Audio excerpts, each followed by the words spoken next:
If I told you that one of the biggest global groups in K-pop was once mocked, doubted, criticized, and even told, both directly and indirectly, that they might not make it, would you believe it?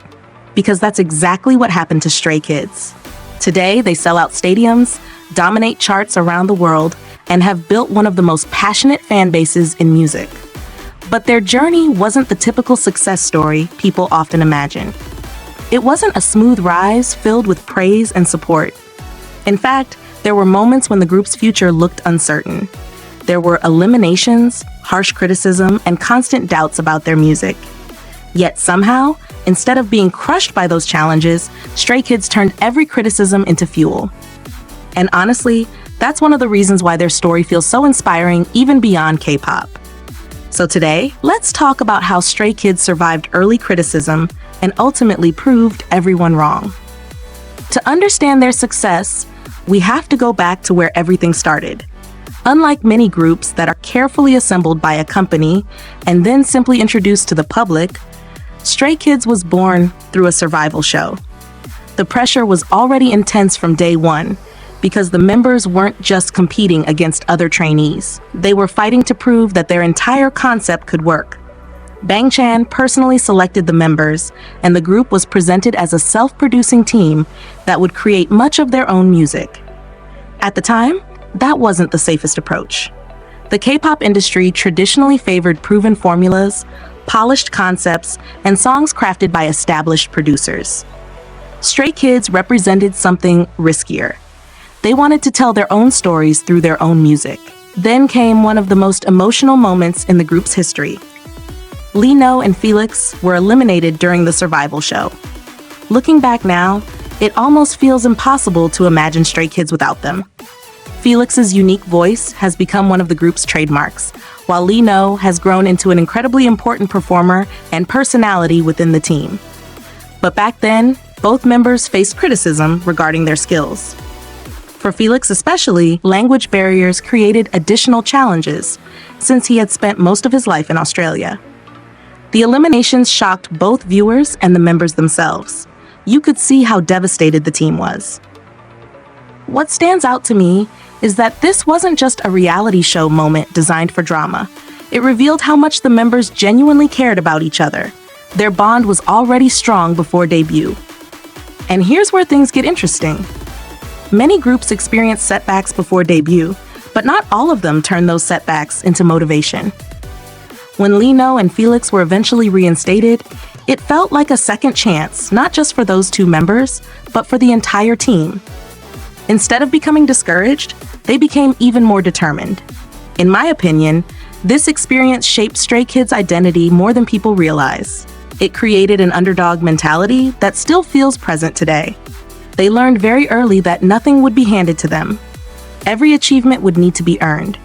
But surviving the survival show was only the beginning. Once they debuted, a completely different challenge appeared. Their music, or more specifically, how people reacted to it. If you've been a K-pop fan for a while, you probably remember the endless debates surrounding Stray Kids' sound. Their songs didn't fit neatly into existing categories. They mixed aggressive rap, unconventional production, sudden beat switches, powerful EDM influences, and experimental structures. Some listeners loved it immediately. Others absolutely hated it. The phrase noise music followed them everywhere. Critics used it as an insult. Rival fandoms repeated it constantly. Every comeback seemed to spark another argument about whether their music was innovative or simply too chaotic. Now, here's a question I want you to think about. What would most groups do in that situation? If people constantly criticized your music, wouldn't it be tempting to change direction? Wouldn't it be easier to release safer songs designed to please everyone? That's what makes Stray Kids so fascinating. Instead of backing away from their identity, they leaned into it even harder. The members of 3RACHA, Bang Chan, Changbin, and Han, continued creating the music they believed in. They didn't try to chase trends. They focused on building a sound that represented who they were. Then came 2020, and one of the biggest turning points in their career, God's Menu. Looking back now, it's easy to see it as a massive success. But at the time, releasing a song that bold was still a risk. The track was loud, confident, unapologetic, and completely different from what many people expected. Yet something remarkable happened. The very qualities that critics had attacked became their greatest strengths. Instead of sounding strange, they sounded unique. Instead of sounding chaotic, they sounded memorable. Instead of blending in, they stood out. Suddenly, people everywhere were talking about Stray Kids. God's Menu didn't just become a hit, it became a statement. It announced that Stray Kids would define success on their own terms. Personally, I think one of the smartest things Stray Kids ever did was refusing to abandon authenticity. In entertainment, it's easy to become obsessed with pleasing everyone. But the reality is that trying to satisfy everyone often results in creating something that nobody truly loves. Stray Kids chose a different path. They accepted that some people would never like their music and instead focused on connecting deeply with those who did. That decision helped create one of the most loyal fandoms in K-pop, and that connection goes far beyond the music itself. While many artists focus heavily on romantic themes, Stray Kids often explored topics that felt incredibly personal and relatable.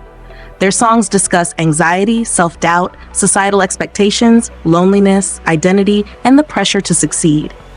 These aren't just topics that sound meaningful on paper. They're experiences that millions of young people deal with every day. That's why so many fans describe Stray Kids' music as a source of comfort. It feels honest. It feels like the members are sharing their own struggles rather than pretending everything is perfect. I think this is one of the most underrated reasons behind their success. Fans didn't just support Stray Kids because they liked the songs. They supported them because they saw themselves in those songs. The group created a space where people felt understood. In a world where many people feel isolated or pressured to meet impossible expectations, that kind of connection is incredibly powerful. Fast forward to today, and the results speak for themselves. The same group that faced criticism for their music now regularly tops charts around the world. The same group that was once questioned by critics now headlines major festivals and sells out enormous venues across multiple continents. Their albums consistently perform at the highest levels globally. Meanwhile, members like Felix and Lee have become influential figures in the fashion industry, representing some of the world's most prestigious luxury brands. What's especially impressive is that none of this required them to abandon their identity. They didn't become successful by becoming someone else. They became successful by becoming even more themselves. And honestly, I think that's the most important lesson in Stray Kids' story. They didn't prove their critics wrong overnight. They proved them wrong repeatedly, year after year, comeback after comeback, achievement after achievement. Their journey wasn't about avoiding criticism. It was about continuing forward despite it. Every elimination, every negative comment, every dismissal of their music became part of the foundation they built their success on. So now I want to hear your opinion. What do you think was the biggest turning point in Stray Kids' career? Was it surviving the elimination drama during their pre-debut days? Was it the release of God's Menu? Or was it their decision to stay true to their self-produced identity when so many people told them to change? And here's another question. Do you think Stray Kids would be as successful today if they had listened to the critics and completely changed their sound? Let me know what you think, because this is one of those topics where every fan seems to have a different answer. One thing is certain though, Stray Kids didn't just survive criticism. They transformed it into the very thing that made them unstoppable. And in the process, they didn't just prove people wrong. They changed the conversation around what a K-pop group could be. If you'd like, I can also make this version more dramatic, more documentary style, or more dramatic, more documentary style tent, more optimized for 8 to 10 minute audience retention with additional cliffhangers between sections.